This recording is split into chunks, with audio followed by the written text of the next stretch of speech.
नमस्कार, मी श्वेता अंकले. तरुण भारतच्या न्यूज बुलेटिनमध्ये आपल्या सर्वांचे स्वागत. आता पाहूया ठळक घडामोडी.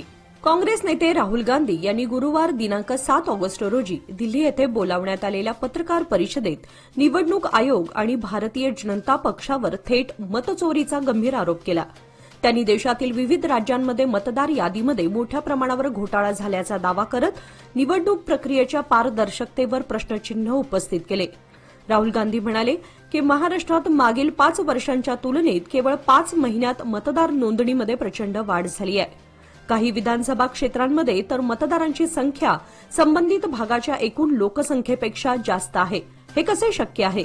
त्यांनी असा आरोपही केला की महाराष्ट्रात लोकसभा निवडणुकीत काँग्रेस आघाडीने मोठा विजय मिळवल्यानंतर काही महिन्यात झालेल्या विधानसभा निवडणुकीत पक्षाचा पराभव अत्यंत संशयास्पद होता.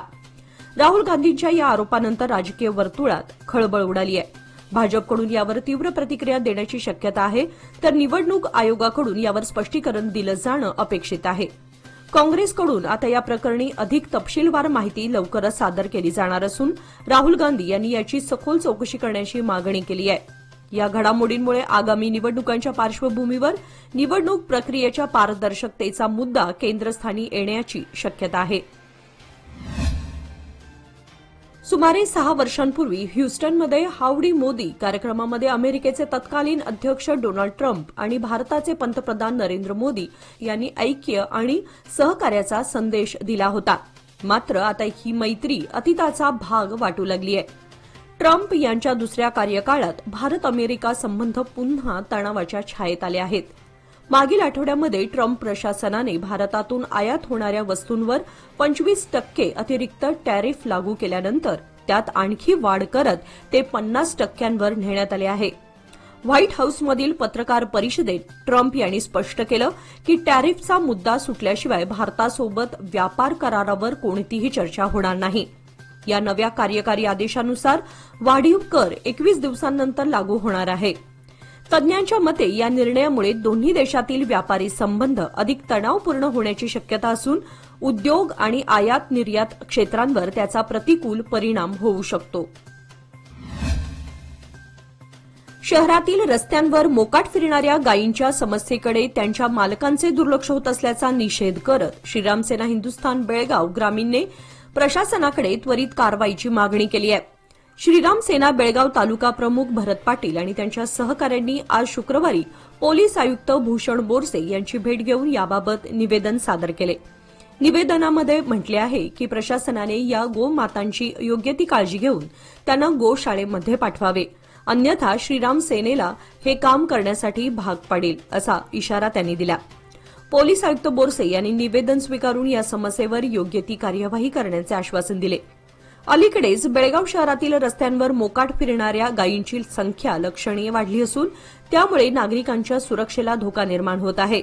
शहरातील स्वच्छता आणि सुरक्षेसाठी या प्रकरणावर प्रशासन तातडीने लक्ष देण्याची गरज आहे. बेळगाव तालुक्यातील कर्ले गावामध्ये वनविभाग शेतकऱ्यांची जमीन बळकावण्याचा प्रयत्न करत असल्याचा आरोप करत गावकऱ्यांनी आज शुक्रवारी तीव्र आंदोलन केले. या आंदोलनानंतर ग्रामस्थांच्या शिष्टमंडळांनी जिल्हाधिकाऱ्यांना निवेदन सादर केले. गावकऱ्यांनी सांगितले की आम्हीच खरे अरण्य जपणारे आहोत. जर कोणतीही जमीन संभाव्य अरण्य क्षेत्रात येत असेल तर ती शेतकऱ्यांशी संवाद साधून समजुतीने घेण्यात यावी. मात्र वनविभाग कोणतीही पूर्वसूचना न देता थेट नोटीस पाठवून आणि दबाव टाकून आमची जमीन बळकावण्याचा प्रयत्न करत आहे असा आरोप त्यांनी केला. यावेळी शेतकऱ्यांनी आणखी एक गंभीर मुद्दा उपस्थित केला. गाय रानाची जमीन दुसऱ्या ठिकाणी वर्ग करण्यात येत असल्याचं निदर्शनास आलं आहे. हे देखील अन्यायकारक आहे असं म्हणत त्यांनी या प्रक्रियेला तीव्र विरोध दर्शवला.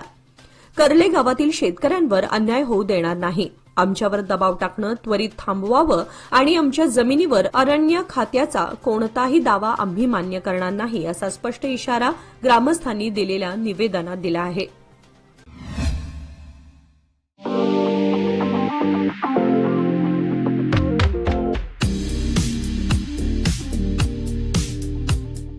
श्रावण मासानिमित्त डीके हेरेकर ज्वेलर्स सादर करीत आहेत अनोखी आणि अविस्मरणीय अशी खास ऑफर. 10,000 किमतीचे चांदीचे दागिने खरेदी करा आणि मिळवा विनामूल्य 0.100 मिलीग्रॅम सोन्याचे नाणे अगदी मोफत. नियम व अटी लागू.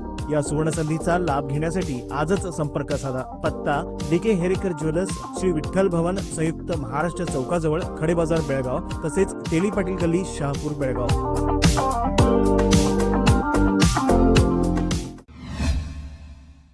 खानापूर रोडवरील 3ऱ्या रेल्वे गेटजवळील उड्डाणपुलावरील रस्त्याची अवस्था सध्या अत्यंत खराब झाली आहे. रस्त्यावर मोठमोठे खड्डे निर्माण झाल्यामुळे वाहन चालकांना जीव मुठीत धरून प्रवास करावा लागतोय. या ठिकाणी दररोज 1 ते 2 छोटे मोठे अपघात घडत असून नागरिकांचा जीव धोक्यात आलाय. या रस्त्याच्या दुरवस्थेबाबत प्रशासन अद्यापही उदासीनच असून कोणत्या मोठ्या अपघाताची वाट प्रशासन पाहत आहे का, असा संतप्त सवाल अभिजित मुजकर यांनी तरुण भारतशी बोलताना उपस्थित केला. नागरिकांनी यापूर्वीही प्रशासनाकडे रस्त्याच्या दुरुस्तीची मागणी करत निवेदन दिले होते. त्यानंतर केवळ वरवरची मलमपट्टी करून काम उरकण्यात आलं. विशेष म्हणजे अवघ्या 4 दिवसातच रस्ता पुन्हा खराब झाला. यावरून कामाचा दर्जा अत्यंत निकृष्ट होता, असा आरोप स्थानिक नागरिक करत आहेत. या गंभीर परिस्थितीमुळे स्थानिकांनी प्रशासनाला इशारा दिलाय की जर रस्ता तात्काळ दुरुस्त करण्यात आला नाही तर तीव्र आंदोलन छेडले जाईल. यासोबतच नागरिकांनी, लोकप्रतिनिधींनी आणि अधिकाऱ्यांनी संबंधित ठेकेदाराला तात्काळ जाब विचारावा, अशीही जोरदार मागणी केली आहे. Maratha light infantry regimental centre Belgaum येथे रक्षाबंधनाचा उत्सव आज शुक्रवार दिनांक 8 ऑगस्ट रोजी मोठ्या उत्साहात आणि देशभक्तीपूर्ण वातावरणात साजरा करण्यात आला. देशाच्या सीमांवर सेवा करणाऱ्या जवानांना राखी बांधून महिलांनी आणि विद्यार्थिनींनी आपलं प्रेम, विश्वास आणि कृतज्ञता व्यक्त केली. या कार्यक्रमामध्ये शहरातील विविध सामाजिक संस्था, शाळा आणि महाविद्यालयातील विद्यार्थिनी मोठ्या संख्येने सहभागी झाल्या होत्या. जवानांच्या मनोबलात भर घालणाऱ्या या भावनिक कार्यक्रमाने सर्वांनाच भारावून टाकले. यावेळी मराठा सेंटरचे कमांडंट ब्रिगेडियर जयदीप मुखर्जी यांनी उपस्थितांना संबोधित करताना सांगितले की रक्षाबंधन हे केवळ बंधनाचे नव्हे तर स्नेह, विश्वास आणि जबाबदारीचे प्रतीक आहे.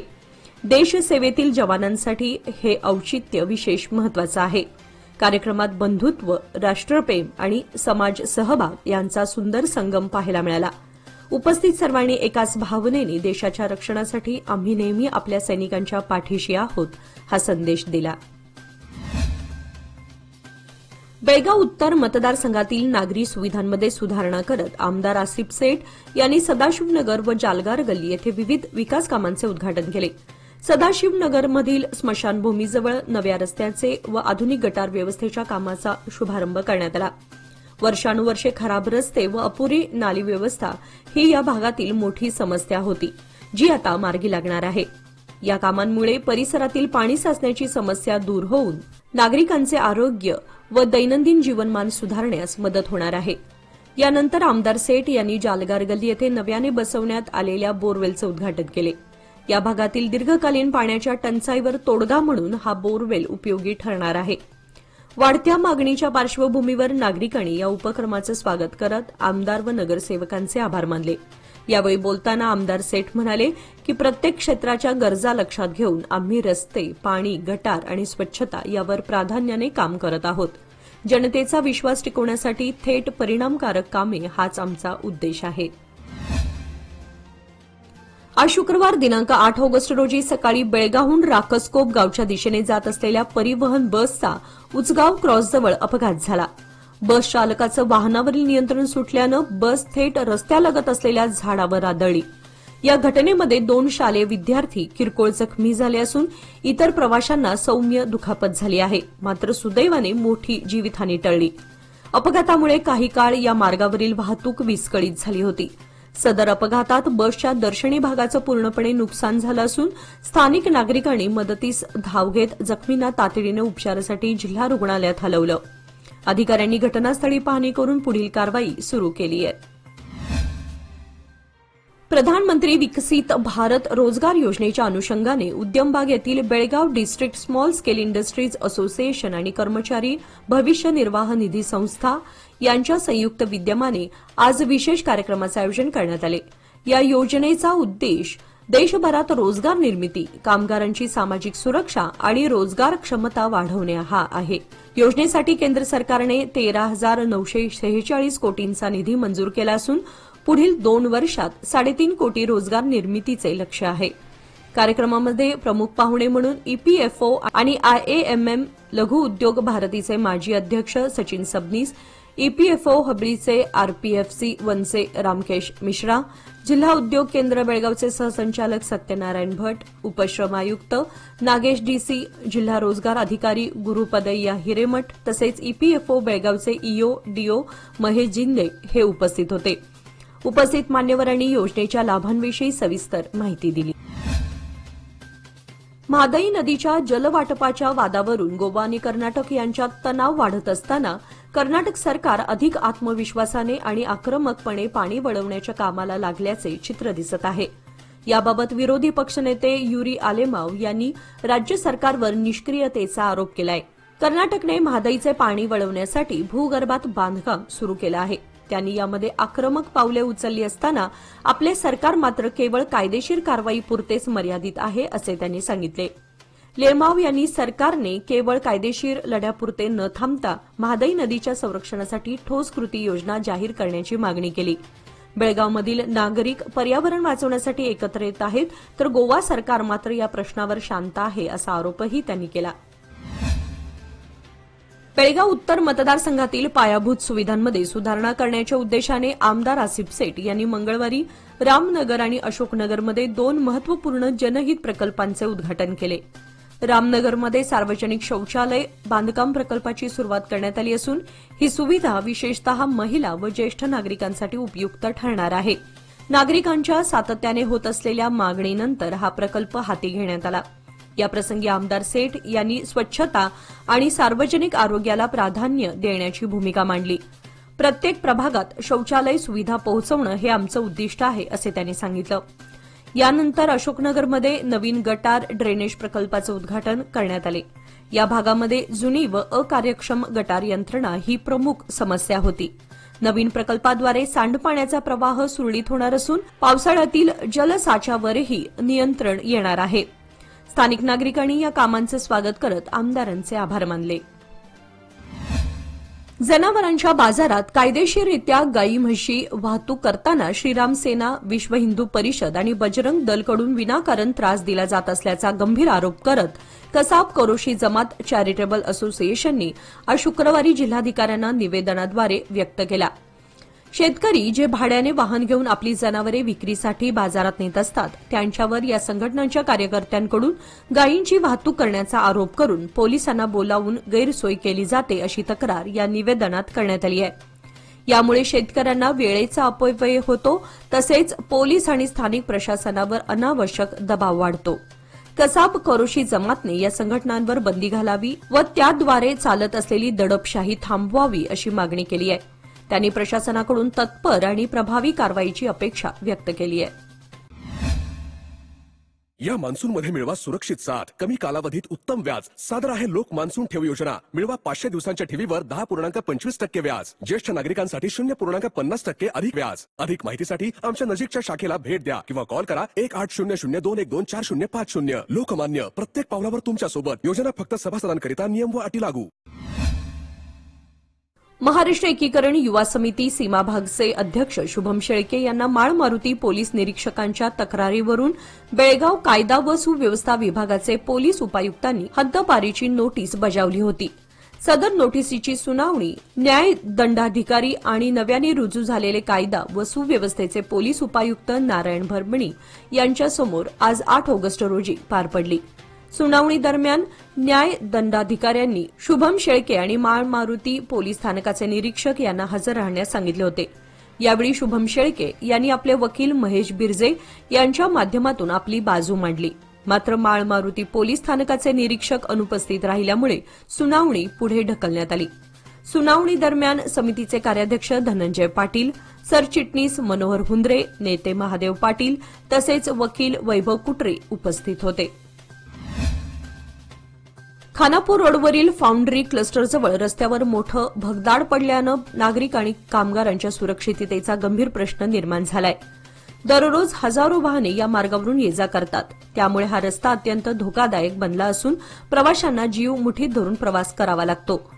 फाउंड्री क्लस्टर हा एक महत्वाचा औद्योगिक परिसर असून येथे मोठ्या प्रमाणावर कामगार कार्यरत आहेत. प्रत्येक दिवशी कामगार या मार्गाचा वापर करतात. विशेषतः रात्रीच्या वेळी या ठिकाणी प्रकाश व्यवस्था अपुरी असल्यानं अपघाताचा धोका आणखी वाढतो. स्थानिक नागरिक व कामगार संघटनांनी प्रशासनाकडे तातडीने लक्ष घालून रस्त्यांची दुरुस्ती करण्याची जोरदार मागणी केली आहे. अन्यथा संभाव्य अपघातांना प्रशासन जबाबदार असेल असा इशाराही यावेळी देण्यात आला. गंगोत्री, यमुनोत्री, बद्रीनाथ आणि केदारनाथ या पवित्र चारधाम यात्रेसाठी गेलेले बेळगाव तसेच शिनोळ येथील 16 तरुण सध्या उत्तराखंडमधील ऋषिकेश येथे सुरक्षित आहेत. मंगळवारी चारधाम परिसरामध्ये जोरदार पर्जन्यवृष्टी झाली. त्यामुळे अनेक भागामध्ये रस्ते आणि पूल वाहून गेले आहेत. अतिवृष्टीमुळे प्रवास ठप्प झाला असून या युवकांचा पुढील प्रवास थांबवण्यात आलाय.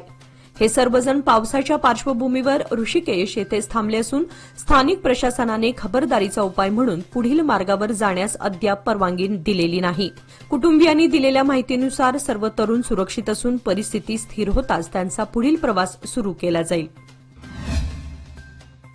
महाराष्ट्र एकीकरण युवा समितीची आगामी बैठक शनिवार दिनांक 9 ऑगस्ट रोजी सायंकाळी 5 वाजता युवा समिती कार्यालय कावळे संकुल टिळकवाडी बेळगाव येथे आयोजित करण्यात आली आहे. सभेसाठी सर्व पदाधिकारी व कार्यकर्त्यांनी वेळेवर उपस्थित राहण्याचे आवाहन अध्यक्ष अंकुश केसरकर यांनी केले आहे. श्रावण म्हणजे व्रतवैकल्यांचा महिना. मंगळागौरीसह श्रावण शुक्रवारच्या पूजेलाही अनन्यसाधारण महत्व आहे. घरोघरी सुद्धा विविध रंगी आकर्षक फुलांची आरास करून देवी मातेची आराधना व पूजन केले जाते. आज दुसऱ्या श्रावण शुक्रवारी बेळगाव शहरातील विविध मंदिरात महिलांनी सकाळपासूनच देवीची ओटी भरण्यासाठी गर्दी केली होती. यामुळे मंदिर परिसरात भक्तिमय वातावरण निर्माण झाले होते. राज्यातील आशा कार्यकर्त्यांना एप्रिल 2025 पासून किमान 10,000 रुपये मासिक मानधन मिळावे अशी मागणी एआययुटीयूसीच्या राज्य सचिव डी नागलक्ष्मी यांनी केली आहे. या मानधनामध्ये राज्य शासनाचे वेतन आणि केंद्र सरकारच्या प्रोत्साहन धनाचा समावेश असावा असेही त्यांनी स्पष्ट केले. शहरातील आशा कार्यकर्त्यांच्या मानधनामध्ये 2,000 रुपयांनी वाढ करण्यात यावी अशीही एक महत्वाची मागणी पुढे आली आहे. जून-जुलै 2025 मध्ये केंद्राने जाहीर केलेल्या प्रोत्साहन धन वाढीची अंमलबजावणी राज्यात तत्काळ करावी असे त्या म्हणाल्या. अंगणवाडी सेविका व माध्यान्ह आहार कर्मचाऱ्यांप्रमाणे आशा कार्यकर्त्यांनाही सुविधा व हक्क मिळावेत. या सर्व मागण्यांसाठी 12 ते 14 ऑगस्ट दरम्यान राज्यभर निदर्शने करण्यात येणार आहेत. सरकारने मागण्या मान्य न केल्यास आंदोलन अधिक तीव्र करण्यात येईल असा इशाराही त्यांनी दिला. या पत्रकार परिषदेत नागलक्ष्मींसह संघटनेचे इतर पदाधिकारीही उपस्थित होते. जाता जाता तरुण भारत न्यूजच्या दर्शकांना एक आनंदाची बातमी.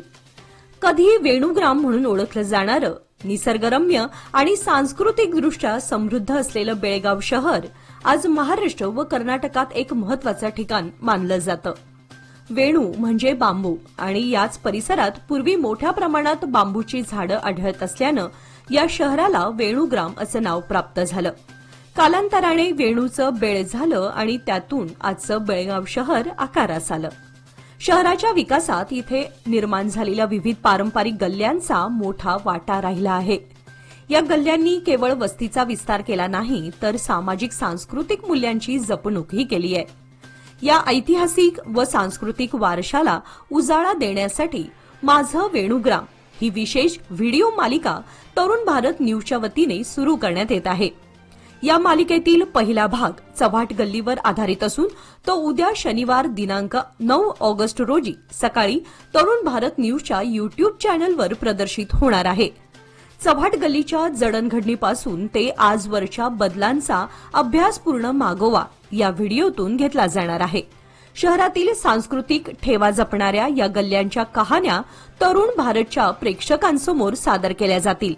तरुण भारतने दर्शकांना आवाहन केलं आहे की माझं वेणुग्राम या मालिकेचा प्रत्येक भाग आवर्जून पाहावा आणि आपल्या शहराच्या इतिहासाशी अधिक जवळून नातं जोडावं. याचबरोबर आजचे बातमीपत्र इथे संपले. अधिक माहिती आणि ताज्या घडामोडींसाठी पाहत रहा तरुण भारत न्यूज चॅनल.